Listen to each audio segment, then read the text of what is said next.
Good afternoon, everybody.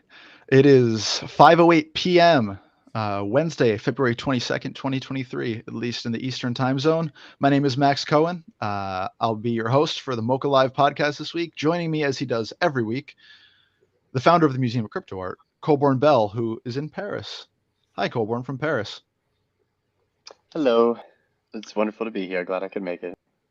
And then we have a very special guest this week. We're super excited to have her on, one of crypto art's most prolific photographers, artists in general, collectors, Giselle Flores. Thank you so much for joining us.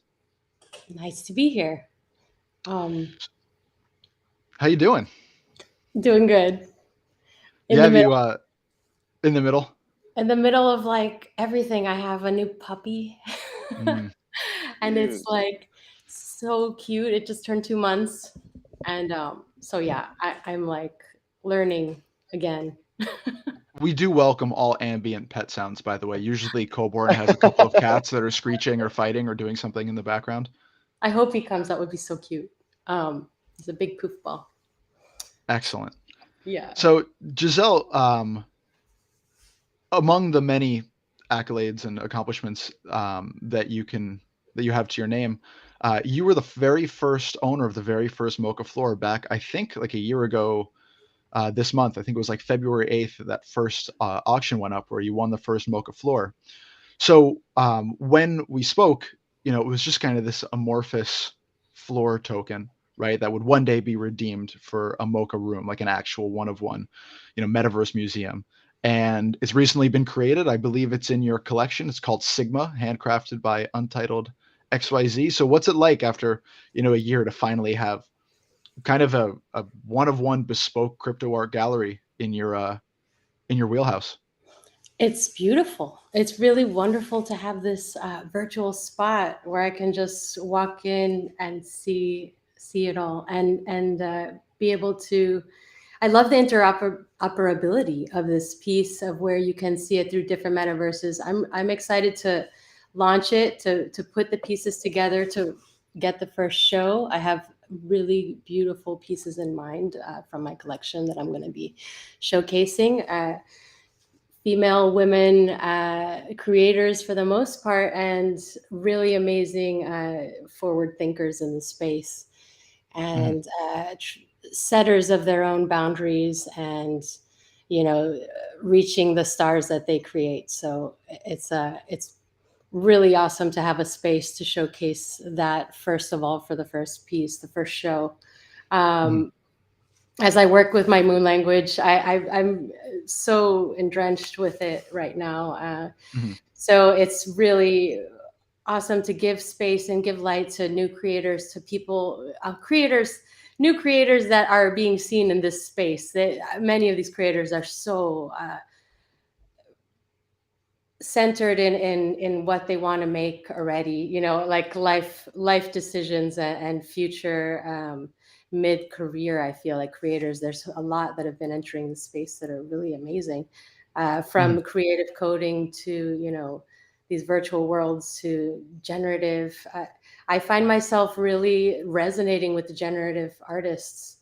uh, sure, computer code generative is a really beautiful new way to see the world, like to understand it, because I had never known about it before. Mhm. I really resonate with everything I've ever done creatively. The generative aspect of the manual generative is in my work from the start, from the beginning. The way that our nature and our physics of our universe work Mhm. is fascinating to me. But collecting each artist's remnants of their art is a beautiful way to see different trails that are all being created all at the same time. Like, we can Mhm. celebrate so many new aspects of creation that we could never access before because it had to be so mainstream media. Now we have our Absolutely. little groups, and you can really cater your feeds and like learn about artists that resonate with each other and are really taking things to new limits. Mhm. It's funny that hearing you just talk about all these different kinds of aesthetics. When I go through all the essays that I wrote about the pieces in the museum, I wrote them chronologically, which also happens to be alphabetically. But as I go through them, I can see my like associations with these different art forms kind of becoming more advanced. At the very beginning, I can feel this kind of tepidness or a reservation about generative art and AI art and certain kinds Mm, of photography. And then as I read these essays again and again through the collection, I start to settle in, right? And I just think exposure to these pieces is so important, right? And seeing them in like a curational context. So I guess I'm wondering, um, when you're curating an exhibition or when you're thinking about curating, a first exhibition in Sigma, your room, like what are the sensibilities that drive you? It's gonna be what resonates in this room together, because I really want it to feel right, and it's gonna be working with different concepts on each piece and seeing how Mhm, they can work together. Like sometimes you can really find a clever way to display certain pieces that can be completely different but really resonate a certain thread. One example, um, as far as a group of pieces that I collected during the Tezos women's days, like certain days where it's just like we're all collecting all at the same time, and they do this like Tez for Tez and different things. mhm. Um, there's been some wonderful community guidance almost that you see people what they have in their wallets, and I've found such beautiful things together that I can't wait to display in this new world.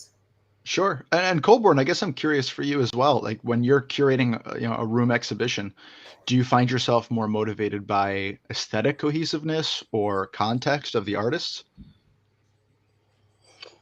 oh boy. I mean, it's a really good question.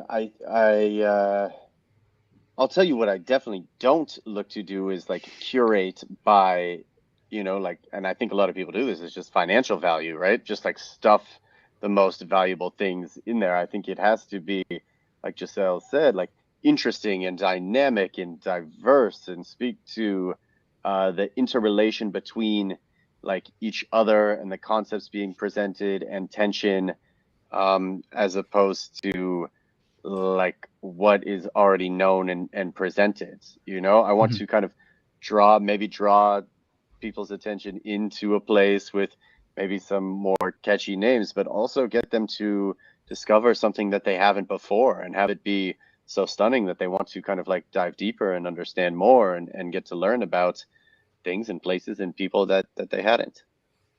Yeah. Giselle, we hear this word like the curator, right? Or like the curatorial nature of crypto art. I mean, I feel like it's this buzzword that's constantly floating around. But I'm wondering, like, do you think that there's responsibility that lies on the hands of the curator or on the part of the curator? And like, what do you think that is? I think it depends on everybody's definition of curator at the time, Hmm. of the moment, because it seems to be such a varied take on what people can assume is curatorial. But as far as a show and having a space of different, a mix of artists, a group show of different people, it's really wonderful when the show transcends and does have a message beyond uh, each individual view of the artists shown. And it's really beautiful to have it as a context based on a historical trend or thread that is could be expanded on now. Like personally, photography, I've been having so much fun seeing the new different types of photography coming into the scene, as far as like pushing all different types. Even cyanotypes can kind of get to this really beautiful aesthetic, minimalism, Hmm. to seeing like different tin types, and it's like there's all kinds of experimentation going on, and Hmm. like a resurgence of the traditional mediums and the traditional manual choices that we had with cameras of the past, seen through a digital eye now, like seen Hmm. through a digital perspective now, where you can see feedback right away. Like you don't have to wait weeks for film to be developed. You don't have to wait for, um, you know, how it used to be. So Hmm. expensive per shot. If if you want 4x5 film or anything else, like how I used to shoot a long time ago. Uh-huh. Um, so yeah, I'm a big proponent of having a curation go past that and have a room where the pieces can converse to each other, and then the participants, the viewers, are adding another layer and context based on where they come from and how they view these pieces too. So it should be able to speak to itself and also speak to the rest of the world, and now virtually to the whole world, Yeah. together. Well, I think our collecting, like the sensibilities we use when collecting in the first place, is also a kind of curational, like sensibility. Even if it's underlying, right, or something kind of subconscious. Do you think that your more conscious or overt curatorial sensibilities will or have differed from your kind of general ethos when collecting? I'm very much just collect by heart. I really like, at the time, I look at what I have and see if I can afford it, and that's like, Hmm. if I can at the time, awesome. And it's a weird, it's tricky because I love so much collecting. It's so Hmm. fun. It's Yeah. so fun to be able to support these people that are creating in all different ways and all different cultures, and being part of Monogramma, like making protection totems for like lands that are seen in VR. You can trigger them on the actual land and see these protectors around the barrier. Of wildland, like tribal lands. So it's the possibilities of intermixing this AR, VR, interworld potential future virtual socialization, communication that we've created now. We're just seeing little bits, scratching the surface. I don't. It's a fun journey.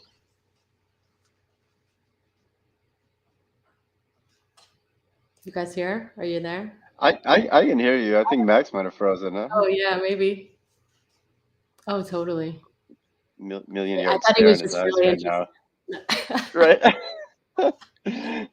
I think we should definitely shout out Hervé and the work that Monogram is doing. Somebody again that was incredibly early, very passionate, found such like a unique and novel use case for NFTs and the work that they were doing and incorporating indigenous communities and like the protection of sacred lands. That is really powerful and important work. It blew my mind, and I've been able to like reach out to different. I guess you eventually, if people see through my wallet, they know who I collect or my vault, and you can kind of see the mix. It's really fun. Some of the stuff is all junk. I mean, man, people love when they're like, so much stuff gets sent that's silly. But the Cheech and Chong is there. That's fun. That's like, I had technical difficulties for a moment, so I apologize. yeah, I no just jumped. worries. Yeah, did you see me kind of frozen? Yeah. Um, Jumping in a little bit blind. But I am curious to both of you in general, not to just re-monopolize the conversation, but how much of your collection sensibilities are spread between, I guess, what you would see as like, I don't know, real serious art and I don't know, more kind of playful, less serious, like more memey or like comedic in effect art, like momentary stuff. I'm not sure if that makes much sense. What Makes a lot about of it? sense. Like, what do you want me to say about, like, there's so many variations of Mhm. uh of artworks and Yeah, I collectibles and like trading cards even, and yeah, I mean, I guess like what do you find yourself drawn to in any particular moment? Are there like periods of time where you feel yourself drawn to more kind of like memey collectible things, and then moments where you kind of settle back into feeling more of an affinity for again, quote unquote, big quote unquote, like serious artwork?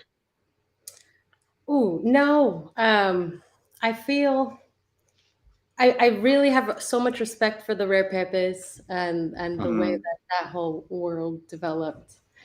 Um, I find it. interesting, the conversations that keep changing with this, with the ordinals and all that. Mhm. All the other, on all the other opinions on these sides. Um, I had really a fun, as a kid, I really collected baseball cards, Mhm. and holographic ones were my favorites. So Mhm. I love shiny things that move, like, Neurocolor, Sarah. Like, I Mm. mean, Zucker. It's just like some things are just so delicious that I'm like, I really want that for my visual collection. Like, I don't know. There's something about what it does to me, like, as far as the pixels. I feel like X Copy has everybody in a trance. It's like Mhm. it is. It's the way he got that particle GIF so beautiful in the beginning. So I don't know. That's my take on it. But it's having it go wild. Everybody getting their ways of trending, and like Mhm. finding fire. Everybody with the open editions. There's always, like, it's interesting how there's always a scene and a trend, and Mhm. we're just riding these waves of strange investments that come from different places. I don't know. It seems like, so there's kind of all kinds of spaces and groups of traders or collectors versus Mimi jokes. Like, our new communication is like through Mimi. It's like, Mhm. it seems like a lot of things you can only say through memes. I don't know. It's just a new development for all of us. I think we're all just learning new ways to communicate with Yeah, all. I mean, that reminds me Yeah. of, Colborn's ethos about trash art, right? So momentary, right? Where memes have so much background noise, like, involved in them, right? They Yeah. carry with them references to moments, places, former memes, people, times, right? And they're so, like, dateable, They're even now. complex, and it's really fun to see the ways that they develop Mhm. through each other. Like, one will be copied, and then that one will be copied and layered on, and that will be copied. It's a really communal language, Yeah, uh, absolutely. half I mean, graffiti almost. I feel like, in a way, it's like, it's really fun like that. Graphic Mhm. art, language mixed yeah, in. I think something that I've been talking with a lot of people about is this just like art for the timeline? And I go back and look at a lot of my collection, and it is this. It's just like a lot of bright colors. It's a lot of glitchy things. I think it's certainly recognition that like times are changing, and this is very perhaps like anti-institution and anti-authority, and telling people like what is good, and more just like what is so overwhelmingly visual or powerful or capturing. Um, Yeah. and maybe that is what just like got me excited, what got me reinvigorated, what got me into this. And now maybe I see something that is perhaps a little deeper, more intentional, because we kind of like ran the gambit, it almost feels like, of all of this memetics. I mean, how many, things now have fake rares, right? Mhm. Everybody just kind of took the idea of like memeing their project, and now it's like 6529 and OSF and like, and then like fake rares, and it's almost gotten to the point, well we're like, this has to come full circle. We can't just like meme everything into oblivion. We actually have to return to people that are working with intent and depth, and like not making art for the timeline, and like support real interrogation and questioning. Because in the beginning, when there was like such high culture and idealism and like almost utopian beliefs of what this could be, well, it's come full circle until like this like rat race degeneracy to the bottom. And I think, of course, the art reflects that.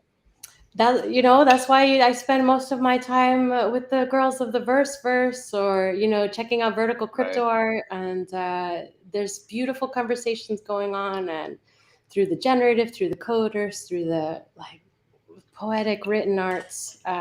There's so many interesting conversations to plug into. I mean, it's just like, I feel like what people used to think of entertainment is changing so much to where everybody's gonna be, I don't know, I love intaking art. Maybe it's just because I'm a bias, because I am an artist. But it's But this. spend my life. I could spend my life being so surprised by people. It's really fun, and like seeing it in my own world, and like being able to explore it for myself has been, it's been so great. Like the last year, shooting Moon Language has been wonderful. Like it shines on me all the time when it's out. Now it's a new moon. New moons are not, but otherwise, it's like through my window, it wakes me up. It's like always there. It's such a Mhm. great friend to always have. I think this is a really great point that you both are making, but I think it also is so inflected by Twitter itself and the fact that this whole movement, as you know, has been said a million times, it's all takes place on Twitter. And Giselle, when you were telling me about Moon Language, the first thing you did was invite me to your Telegram and your Discord, right? And even just hearing you talk now about, you spend your time with the verse people, it's probably not on Twitter. That's probably in this more kind of personal medium, right? If we're on Twitter, we're always going to be performing to some extent, right?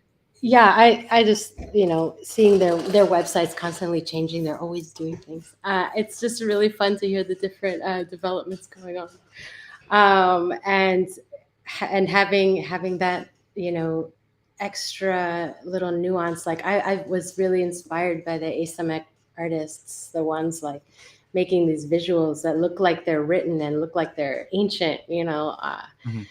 And being able to kind of develop that in my own personal way, and seeing how do I make a language with something I have no idea how to speak to, but I feel like I speak to it every day. So how do you translate that? Mhm. And seeing this, and also plugging into this whole scene, it's a lot of elements all at once, but they all benefit each other. They all like accentuate and help the thoughts through. Like, because linking this on chain, like learning, how do I really want to present this? How does it speak long term? What does that mean in this space that's so fast? Like, I want to be the Mhm. opposite of that, of the kind of pump and dump schemes, like I want the person that can connect to these things really long term, like in a different way. How do we bring experience to the collectors of our pieces? This is something that's been going on in my heads, um, because I'm forming this collection, and it's like I want to release them, but they're like the little babies, just like people say about their songs. It's yeah, I don't know. There's a Could lot. you? There's a lot to give out, Yeah. and I want So with to hear. And Telegram right now is a beautiful way to keep it together, at least a little bit for now. And I can check in. It's very no commitment. Nobody has to say anything. It's but just it's an easy also it's so show. much more personal, right? Because you're there and you're not just there like on Twitter where everyone's there, right?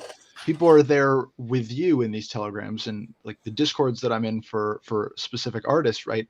It just feels so much more personal and the conversations are so much more freewheeling and less performative because they just kind of disappear and I think a more fundamental way than Twitter, where yes, they disappear, but there's always a record of them, right? And they're always kind of able to be brought back up. So you have to make sure that you're kind of saying exactly what you mean to be saying because it's not just a freewheeling conversation. In the discourse and the Telegram for Moon Language, I see these pieces and the comments on them that are just it's just people saying hi. It's just people being themselves. Yeah. It's you kind of posting artwork non-committally. And I think that that's really wonderful because that is the antithesis of what's on Twitter, right? You put a piece on Twitter, it can't be half done because who knows where it's going to go. Yeah, I live with my art really long before I give it away. Before I Mhm. let people see it. Mm. Before I let eyes glue onto it. Like, yeah, Uh-huh. no. By the time I show it, it's just lived for a while, and that was something I'd read recently with the Tyler Hobbs article that he wrote. Something of these advice to artists by Tyler Hobbs. Check out his website. I thought it was great advice because the Twitter can be tricky, and I think in the beginning when I started in this space around 2019, seeing all these ups and downs and swings and stuff, there's so much advice that really needs to be given to new people in the space that want to experience art in this new way and be able to plug in the same way that I feel like I've been able to, catering, the things that you want to see or the things that you're interested in, make that your community, because it's like we're here supporting each other, but also like here to kind of have a communal conversation, Mhm. visually to me. Um, I don't know. So where did moon language come from? Like in terms of just your ideation of it, moons have a huge, I guess, legacy within crypto art, whether that's like Matt Cain's gazers or Yasnir's, pictures of the moon. It seems like there is this kind of emerging dialogue between different artists concerning, right, the cycles of the moon, and there's very, I think, appropriate analogs we can make to crypto art itself. Like you said, these things come in waves, and these waves are different, but they're all intensely recognizable time after time, almost predictable. So I'm wondering, what first caught your eye about the moon? What, like, where did that idea first like grab hold of you? We are water. We are water, and I'm really not surprised that it's become a center of attention in a way. Mm-hmm. Um, it affects all we do, and I don't know, but for me, I went through really big changes the last few years. Mm-hmm. The moon literally follows me the last few years, and Mm-hmm. um, working with the camera using light as my subject the last few years. Only, before I was doing still life, before I did crypto art, I was product photography and like really experimental in that way, like always looking to the physics, the explosions, the dramatic, the fire, the ice, the Mm-hmm. explosions. Like I did a lot of paint flying everywhere. The drama of the random of our universe, but it's not random. Like that's the beautiful nature that I've constantly went for as a child. I painted, oil painted as a kid, and Mm-hmm. I had this painting of atoms. Actually, it was a National Geographic. I was about 13, and I did this oil painting. It was one of my last few oil paintings before I went off to college, and it was one of my favorite. And it had the black background, and it felt like space. And I put a star, like a star, composed with the atoms and these lines. And I found this, like, after I had already been taking some of these, like, now it had already been a year has passed now of shooting it, so I was already thinking about it 2 years ago. I was obsessed with Matt Cain's thing too. I love the programming nature of like this Mm-hmm. living in with this NFT that lives on forever. I Mm. wanted to do a way where it can be emotionally living forever with you. It's not programmed emotion, but I have a different way to access these things, and the art that I speak is very different from many others. So um, I find strength through finding my way to translate what generative can be, that's Mm-hmm. not computer generated but physically generated, and the variation that is possible through just a camera, not a Mm-hmm. telescope, not fancy equipment. I really wanted to challenge this photography. I'm always questioning, am I a photographer? Not really. I'm like, I'm an artist first, like, but I really love the camera, and the camera is like this complex being that I feel is being, is dying in a lot of ways, but living on through our camera, which has an AI lens now. It's going to be picking everything for you, and I think it's so important to be able to spread the message that we really need to focus on how we want to shoot these pictures, how we want to have a vision that's completely different from others, and how to Mm-hmm. keep expanding this medium and not just falling into what is the perfect exposure for this scene.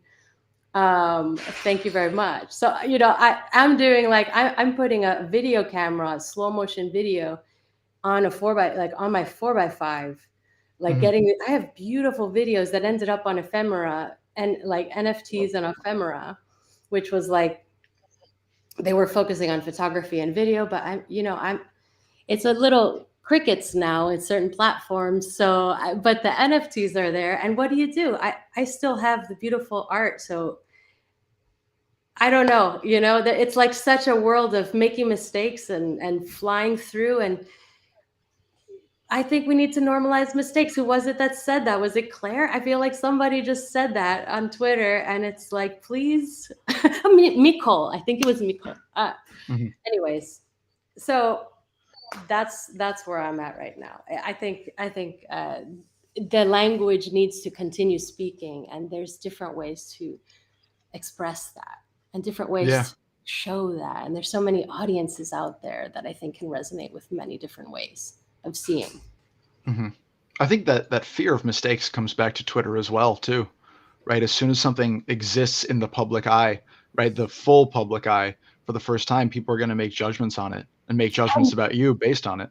And you know what? It's like so time based. Like the hmm judgments last for a few weeks, maybe. hmm People remember. It's so weird. Like the space in general for seeing others, how they like go through stuff. It's like, wow, but my name's attached. Like everything I do is so genuine. Like I really try hard to like share the love. And I find anything I find exciting, I try to reshare and like be part of, So Yeah. I think conversation is the main thing and the most beautiful thing we've opened up between each other. hmm So you told me in our interview last year a quote that I really loved at the time and which has kind of stuck with me. You said, "A lot of my journey is navigating my inner compass through a landscape of outer impermanence. Something that's always been me with an artist is the macrocosm within the microcosm." And Hmm. I think about that a lot, and it just comes back and forth in my head. And I'm wondering how moon language accomplishes that or forwards that notion, or is it like a new paradigm altogether That's for you? actually great. The impermanence does come through in this collection because what it's accessing is that capture, and there's a lot that happens in it. Uh, the collection started for me, Moon Language. When I started getting these pictures, I started realizing the variation that I could get as I find these dance moves with this camera, shooting the aperture, the shutter, it's like the focus, the like absolutely every thing I can change on this camera at every moment. I had two lenses. I think I'm going through all the metadata. It's going to be really intricate uh, hmm collection with all of that like data, when it was taken, what was going on in the sky at that time. When I felt Moon Language was really solidifying as a collection, I was like, it's like looking at the moon through your my contacts, because I wear contacts most of the time. But if you're crying and looking at the moon and accessing the look, my contacts can like start wavering, and you see the moon dancing with my contacts. Like if like I rotate my contacts sometimes, and you look at the moon and it dances in the same way as this collection does. And it's like if you have tears in your eyes and you're gazing at this thing, it's like you connect with it. You connect. It's not a thing. It's like our universe is being like anchored. Like it's just these things are our oceans. Like everything we are, what we are made of, is like resonant with this as every day passes. Um, this is what I want to translate to these pieces within, like the different ways that the moon is seen or perceived in each. hmm Some might be very like, some might be glowing, some might be very noisy, like like interference. Some are like laced with other transmissions of other lights, because you're like looking at the moon and you feel all these things sometimes, and sometimes it's like the only one who will listen, the only one who hmm will hear you, or like understand, or at least you feel like a little presence of calm. At least I do. hmm I want to be able to translate that in a digital way, which is the opposite of feeling, the numbers as we're talking. Even this is more emotional because you can hear my voice and you see. And Yeah, I think it's so difficult for individual artists honestly, to achieve aims like that when the dominant medium of actually seeing these artworks is Twitter and in these wallets, right? And I think that's what gets my goat so much about rooms, or I've expounded on the virtues of metaverse environments so much, but being especially in VR and looking at a piece like one of your moon language pieces in a setting in which it can really achieve, I think, kind of its maximum effect, as opposed to being in the dark blue box on Twitter, is so profound. Have you thought about like using like rooms for like moon language itself to try and kind of capture that fullest effect? Absolutely. I think during launch it's gonna be that as well. Mm, Either I end up getting a new room or not. We'll mhm, see at the time, and if it can fund another room, that would be wild to have a moon language. Yeah, with mhm, actually to be able to hold the whole. What's the biggest room you can get? mhm. For Two studying. 420. Have we seen a 420 drop though? Yeah, yeah. Remember that one? That was the one that broke the record. Sold for like Oh 13 yeah. ETH, and then I had to do Oh wow. the Edward 40 hands. Oh yeah. I do remember that. It would probably be a curated selection. No, there is sound coming, so it's resonant in different ways, and I have so many things I want to talk about, but only want to talk about it if I really know, Hmm. how it's going to happen. So I can't really let out too many things, but that's why I say go on my Telegram, because I feel like when I Yeah, can sure. share things, and there's a few things in there, if you really want to find out some things, you can go there and kind of see where I'm headed for the future performances or experiences Hmm. with Moon Language's premiere as it happens, hopefully in a few months. So you were talking about Xcopy before, Yeah, and that kind of assortment of pixels like forces you to kind of pay attention, right? Um, and like Moon Language and a lot of your work is kind of like the opposite, right? The X copies are like tailored designed to capture your attention on Twitter, right? They're bright, they're yeah. moving, they are using like imagery that isn't obvious at first, but if you focus on it for a second, it kind of all comes into place. And it's very frenetic, right? In that moment, it's totally capturing because it's so like sensational in the like sensual sense of the word, not to keep using the word sense, Copy but essential. well, it is sensual in a way. I hope that quote doesn't make it out of this podcast. X copy is sensual, says Museum of Crypto Art's lead writer. Right. Um, It's a sensual but texture. It is. I would say that. You're right. yeah, I'm very and textural. it has My the pieces are very textural too, but in the still sense, like at least yeah, most of exactly. them. Some of them have tried to become moving, and I'm like, I'm not ready. No, I can't have that many moving babies. Like, I don't know. This is me Do you have talking glitch? to my pieces. Um, Is there a future for glitch art for you? oh, they're almost resonances in a way. They're almost like sound but visual. It's weird. I don't even know how to Hmm. describe these things. Some of them are there's two moon bulbs, they're called, in unknown origin, and those were around the beginning when moon language was forming. There's some cool video. There's some that are moving and glowing, and that's some of the moon languages are having this, and they might be like a special, metadata, special rarities that have this. I don't know. Hmm. It's all forming, and there's so many choices and really fun ways I can take it. So it's a lot of like deciding what I really wanted to say, what I really wanted to feel like. Hmm. And a lot is going to be said even post. I feel like there's a lot of possibility for where it's going to show, how it's Hmm. going to be experienced. Mm. How do you capture people's attention with very still, placid artwork on Twitter? It's like looking at a still pond during a war zone. You Hey, know, it's what I need. I just make what I need. yeah. So it's like people seem to like it, and I Mhm, don't know. That's what I like. I show what I like. I can only post if I feel like so excited about it. So mhm. Mm. that's all I can do because I can't guess what people. I don't know.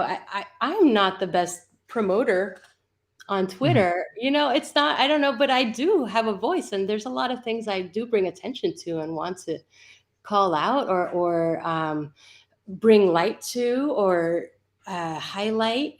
There's a lot of elements of my Twitter, at least the way I like to show it, is part, of course, expressing the excitement I have with the work I'm working on, but also like sharing the love of like the beautiful things going on through friends that I have, or even just like artists that I had just discovered and I want to share. Mm. Um, I fall very far from anybody who shills on DMs or anything. Yeah. Like, please don't. I really don't like that. I usually just ignore it because it can be so weird. It's like, no, I Yeah. just want to post what I like. Yeah. And It's interesting. yeah, you tell me. It's interesting hearing you say that. We just published a piece about making it 24/7, the artist collective today, and it's really hard, I think, without any kind of already formed like idea of community or any kind of network to get a foothold here. And I agree with you, right? I immediately get rid of shilling posts or shilling, messages that I get in my DMs and such. And I think we're all kind of have this autonomous, noxious reaction to being sold anything. But for artists who are just coming into the space who may not have, a wide network or may not have a collector base, the kind of cold calling of their art is, I think, the only like well-trodden path that they can point towards, hoping that someone's going to see the piece and say, okay, this is undeniable, I have to get this right, under any circumstances. So I'm wondering, for both of you, right, if you were an artist coming into the space today, right, you both have been around for a long time and have the ear of everyone in the space, right, and you have the discords and you have the telegrams and you have the name recognition and you have the already formed relationships with individuals. Like, how does the lone artist stumbling upon crypto art, minting an artwork, how are they supposed to get eyes or attention, or um, how are they supposed to form those relationships? Think is the best way of asking that question. I think I think the best thing is to find the ones who inspire you, who have a voice that's gonna make you feel like, hey, I agree. I'm into that. That sounds like where I want to be. Like art that speaks to you will, like, usually the art that they share and artists that they know will speak to you too. Uh, so others then that like the type of art that you understand, I don't know, there's something about like it's almost like an um unspoken energy between artists that's even not even time based. Like you Hmm. can just super appreciate somebody's art right away, not even meeting them. And especially if you see all of their work together, I always go to the websites of new people to see kind of a general idea, is like, who is this person? Is it just like one thing that they had an idea of, or is it like a whole conversation they've had through their whole life? That's the Hmm. difference for me. That shows me how legit or serious they are, Hmm. and what projects they've done in the past, who they've worked with, is always so important. To be able Hmm. to find who those people. Usually, there's good advice from people that are legit in those ways. Hmm. So usually there's good ways, but I would be wary, of course, of anybody that you haven't spoken to before or don't know through somebody else. Hmm. Yeah, I'm gonna echo that. It is just like one by one by finding the people that you resonate with their art, because people, for the most part, aren't they're creating for themselves, right? And that creation is an extension of that person. And if you are resonating with that artwork that you see, that is a part of you, and that is again, that is an unspoken connection between these two people. And there's so much to go to, right? And if you have that commonality, well, then that's one person and then another person, and then it really develops into something more. It develops into care. Like I have, Yeah. I don't think like there have been so many people that have approached me genuinely that just like want to talk. And I love that because everybody kind of wants to get like lifted up and through and into this ecosystem. And I think we've heard it again and again. Like, that is the beauty. There is space for everybody here, and there is like a recognition, and there is voice, and there is community, and people are finding the things that they need because it is so open and friendly and welcoming. And the more the more IRL, the more in real life events I've gone to and met the artists that I had been following before, it's that unspoken connection is there. Even if you didn't speak before, even if you just recognize their art, there's something you know about them that many people don't even know because they don't know that about them. It's like they don't know all those collections they've done, or like how many years, or what blockchains they've worked on. It's like it's like that meme of the guy being like, so and so doesn't know that I'm this. It's like, you think of that with each artist, like you just know each one and what they've done or what they've talked about on Twitter, and what events you've met them in, and where that solidifies your experience and understanding of what people want to do with their lives. It's just a whole bunch of people that really have forward thinking thoughts of how to see things better. How can we do this life better? Well, it's just so much more personal in person, obviously. If I look back at the first time I reached out to you, Giselle, I'm sure that there'll be a message that says, "Hi, Giselle. How are you? My name is Max Cohen. I'm the writer for the Museum of Crypto Art." These very kind of formal, polished forms of communication. And when I get the shills in my DMs from artists, it's the same thing. "Hi, Mr. So-and-so, my name is this. This is who I am." It's hard to make that connection when you're using office speak. You get someone in person, right? Totally. Copy paste. It's Yeah. the way of copy pasta when it's copy pasta, but a relevant, poignant copy pasta in a thread where like-minded people would find you funny.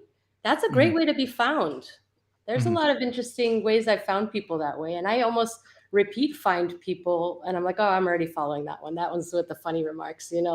There's some moments you can really liven the scene up by being light in different ways, and people like to see it and like to be part of it and joking too. The truth, right, is to like make the connections with others and then go into your artistry, or then form a community around your artistry. I think people have it oftentimes wrong. They want the immediate success or the immediate attention on their work, and they think that like a community will form around that, right? It'll follow thereafter. And I think that's like an influencer led lie. If that collectors are going to inherently, because they have some kind of financial stake in your success, they'll retweet you, they'll get you into these conversations, they'll get you into these DAOs, right? They'll help shill your art to other people because they want their bags to go up. And it's just such a complete departure from everything I've seen. Like, there's work. probably so much of that. I just run away the opposite. I go to the genuine.